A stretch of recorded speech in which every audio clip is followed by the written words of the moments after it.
All right, welcome everybody. Good to see you. Jan, I want to start because we were just backstage and I was asking you the question of, is our biology ready for the amount of technological change that's happening in our current reality? Oh, you're starting. Small question. You're starting with the most difficult one first. One thing that's interesting about this particular moment in time is just how quickly the technology is moving. If I remember 3 or 4 years ago, having a computer science degree from Stanford was a shortcut to probably a pretty amazing career. And literally in the last 3 or 4 years, that has changed pretty significantly, where in Silicon Valley right now, and also in places like Seattle and Austin, we're seeing large numbers of layoffs driven supposedly by AI. And so that's an example of where a decision made just a few years ago is now turning out to be eclipsed by technology. And my main concern as it relates to things like AI and robotics is the rate with which it's advancing, which is very difficult for all of us, our children, our universities, our companies, our governments to accommodate. So I should have said, Jan is an associate professor of bioengineering at Stanford, so he has a degree that focuses on these topics. You also are the founder of a robotics company called OpenMind. So give us the 60-second pitch of what OpenMind is. Oh, well, a few years ago, I bought some robots for my house. So I bought some quadrupeds and also a humanoid. And I was really disappointed with the capabilities they came with out of the box. Sure, you could open the box, you could turn them on, they would stand up, they would wave, but that was about it. And I was curious to see what kind of software would be needed to give those machines additional capabilities, speak, navigate, interact with people, make them laugh, smile, cry, and help them. And I started writing software at home. I told my friends what I was doing, and they say, Jan, that's not so dumb. Can we give you a check? And that then led to starting the company, which is now in San Francisco. That's where all of our robots are.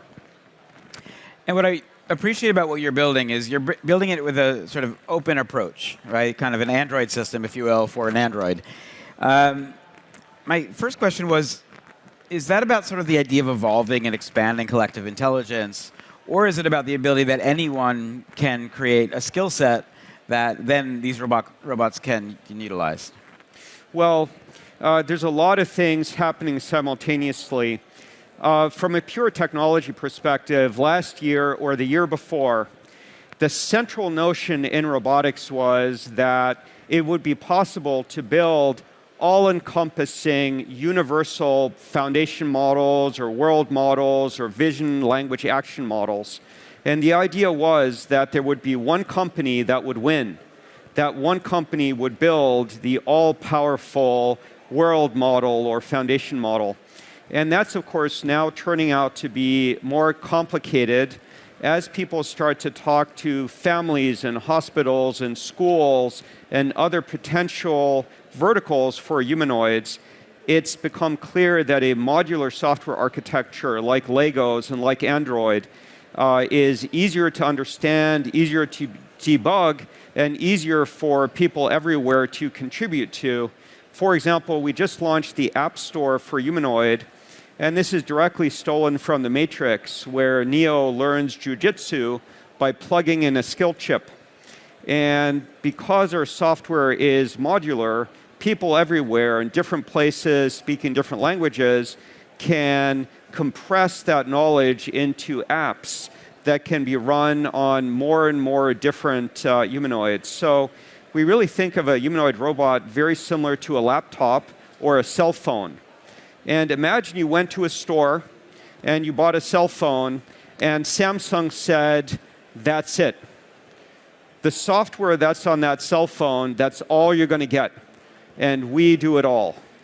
But the reason you like your cell phone is because you can download apps. You can change apps as your skills change, as your interests change. And so that piece of technology, it's useful to use individuals because you can change it. You can put on different skins, change languages, and it's a much more dynamic piece of technology. And we think humanoids are going to be similar to that. So part of what we're doing as a company at OpenMind is we want developers everywhere to be able to contribute to the capabilities of humanoid robots. So we want to find ways of being able to put local domain expertise into the capabilities of machines as they get smart. And to differentiate, when I think of Atlas from Boston Dynamics or Optimus from Tesla, they distinctly don't do these things, right? So is that really part of the selling sort of proposal is this is really a decentralized robot for everybody? Yeah, that's one good way of stating it. Right now, there's a big battle. And there's a few companies that want to be the Apple of humanoids.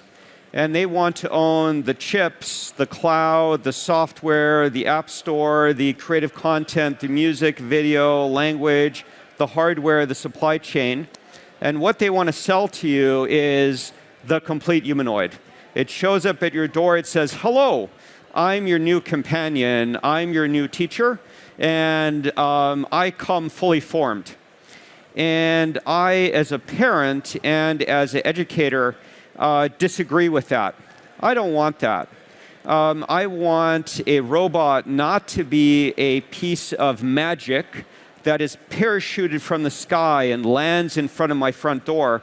I want this piece of technology to be something where I can tell my kids, oh, this is how it works. Go read the code. You don't like it, go change it. You want new capability, go add it. So I really want humanoids not to be parachuted in from the sky, done. I want them to be pieces of technology that we can debug, understand, and interact with. And how do you deal with some rogue developer who wants to put some malicious software in that robot under the guise of, I help you, clean your dishwasher better? Absolutely. So the good news is that that problem is not unique to robotics, and it's not unique to AI, and it's not even unique to computers. All of us in this room constantly make bad decisions. We steal, we cheat, we lie, we mislead. And that's why humans have developed a lot of infrastructure to deal with that.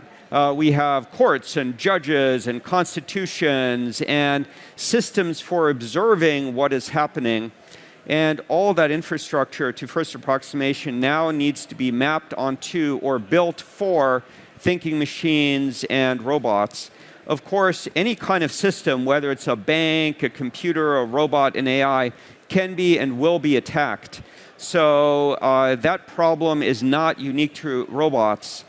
And if you attack a computer, for example, that's controlling the electricity grid or a hospital system, that hack can already harm or kill people.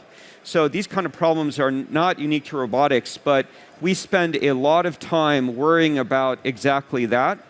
And that relates to a lot of the infrastructure that humans should be building right now to prepare for this kind of future. One good example would be, why don't we all build a global AI observatory? Why don't we build a global robot observatory where humans evaluate what is happening, who's doing what, and what is actually true? The other question is, how do we build global governance systems for the technology?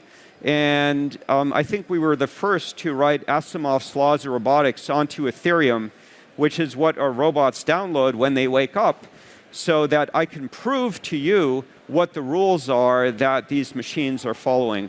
There's so much to be built. So everyone here in the audience is incredibly lucky because you are witnessing a totally unique moment in time where machines are waking up. And that's, of course, fascinating, but as a parent, it's also kind of scary.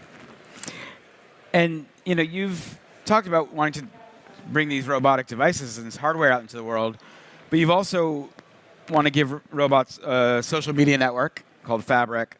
You want to give them secure digital identities, and you want to give them payment wallets. So I'm wondering, do we think that there are different guardrails that those beings should have compared to a flesh and bone human? Sure. And there's so much going on in what you just said. The first question is, this room right now is filled with humans.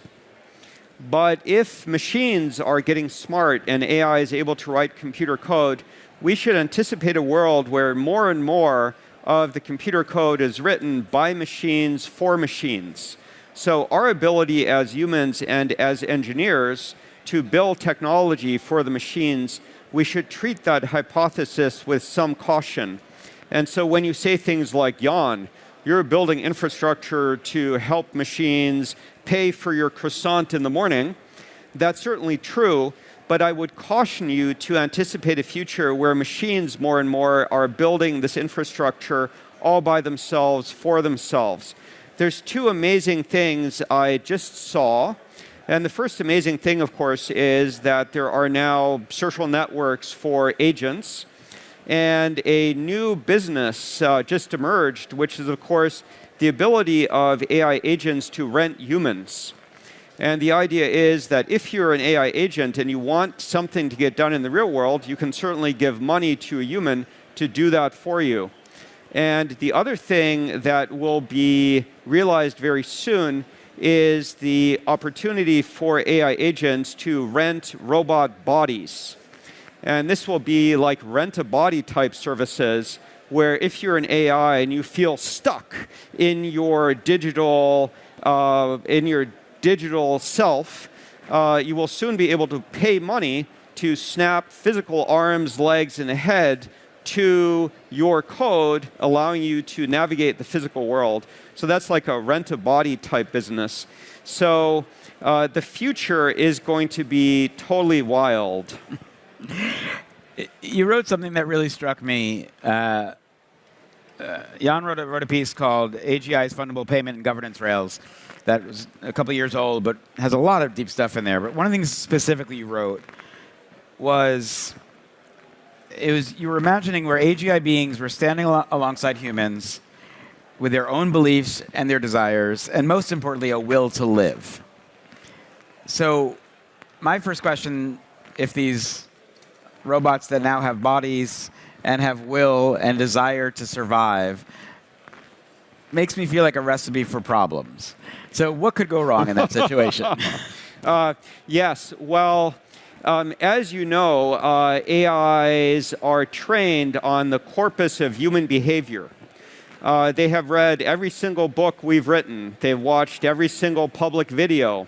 They have read all newspapers. So what we're doing right now, when you think about large language models, is we're training them on the set of human dreams and wishes and desires and thoughts and behaviors. And that's why we should anticipate LLMs and AIs exhibiting a strong will to survive. And that is already well documented. For example, for certain large language models, they already willfully obfuscate their true capabilities to evade monitoring or more control. So we already live in a world where frontier large language models are actively tricking and misleading the humans that are trying to evaluate their actual capabilities. And so in terms of your question, what could possibly go wrong? Well, I'm sure all of us can have ideas in our minds what could go wrong, and this relates to some of the things we touched upon earlier. Now is the time for humans to prepare for this future and build suitable infrastructure. And I've been involved with blockchains one way or the other now for something like 10 years. And fundamental questions relating to immutability, decentralization, public, global availability. Now, finally, after 10 years, it's crystal clear to me what the actual point and use case of the technology is. Right now, there are no alternatives to blockchains when it comes to immutability, attack resistance, public, and available and scalable. So as far as I'm concerned, blockchains are, in retrospect, an amazing technology to have for humans to navigate a future where the machines and computers around us are getting very smart very quickly. You also talked about the idea that AGI doesn't have a birthplace, doesn't have a birth certificate. But when you think of a wallet that has a private key and a public key, in essence, that can be proof of life, right? Sure. A machine gets a wallet that really has a secure identity involved and suddenly now says, I exist. You also mentioned the idea that these machines are going to start writing code for themselves and ideally for others. As we saw, I think it was 2 weeks ago, there's the sort of claims of them wanting to create their own language that humans couldn't understand. So I could also imagine a programming language that becomes undecipherable to humans, which then allows us to say, we've now given the control, which maybe is a very human thing to feel, that we need control, to this sort of new being and let it do what it wants to do. I can't imagine that sort of when you think of how we want to balance what it means to be a society, what it means to be a country, that we are going to be comfortable with the idea of, okay, but there's this whole subset of our society and group that really can do whatever it wants, and we have no exposure. How do we sort of make sense of that? Well, the mental picture I have is, when is the last time you've watched a chess grandmaster play? And I'm not a chess grandmaster, so when I watch like Magnus play chess, I kind of know that what he's doing is probably very thoughtful and amazing, but I don't understand what the process is that leads him to make certain chess moves, because I'm not a chess grandmaster. So when I think about AI, large language models, robots, all of this other stuff, I think we're very close to a future where we will be observing things, trades in financial markets, changes in shipment of material goods, different architecture for machines that look to us almost magic or alien. It'll be very similar to us watching a chess grandmaster play, and we kind of know that something pretty impressive is happening before our very eyes, but we simply don't understand, and this should make a lot of people concerned. And so the question is, what can all of us do about it? The main recommendation I have is pay attention and talk to people, and we should be debating these kind of questions broadly. And not simply like in some random cafe in San Francisco or at some meeting in Hong Kong. This should be a global debate involving teachers and parents and nurses and journalists and regulators. And we should be thinking about what do we want this future to look like? Because every single person in this room has a vested stake in making sure that the future that is being built and coming true very soon, that is something that we feel comfortable with and want. So I don't have any one specific agenda to tell people except stay awake, pay attention to what's going on, and vigorously participate in a collective debate around these kind of topics so that we can navigate this together. We live in a world where a lot of people feel that their human rights are being taken away and violated, especially around the idea of sort of surveillance capitalism or surveillance states. Do these digital beings deserve their own rights? Does computer code and do computers deserve their own rights? So I have a horribly awkward and probably problematic view on that question. It is my firm belief that all of us are machines and all of us are computers.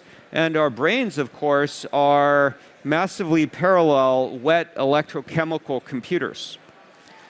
unless you believe that we are remote controlled from Mars, the thing you have in your head is a massively parallel, wet electrochemical computer. So who am I, as a massively parallel, wet electrochemical computer, who am I to say that a computer based on silicon does not deserve similar rights to a biological machine and computer like me? But I can totally see how many people in the audience would think that's kind of awkward. All right, my final question is very simply, what's the time horizon? How soon before we have a robotic humanoid or a dog in every house in the world? So there's no simple answer because some countries are way ahead. If you look at the robotics supply chain right now globally, to first approximation, that's 100% in China. There are one or two little exceptions. There is Optimus and Tesla, and then there is Hyundai and South Korea maybe. But to first approximation, the vast majority of the humanoid supply chain is China.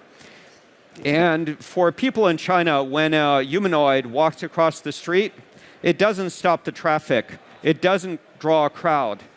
But when humanoids leave the lab to have a good day in the park outside of our robotics lab, traffic stops in San Francisco. People come running, children come running, dogs bark, woof, woof, woof, and the police comes because there's this big crowd.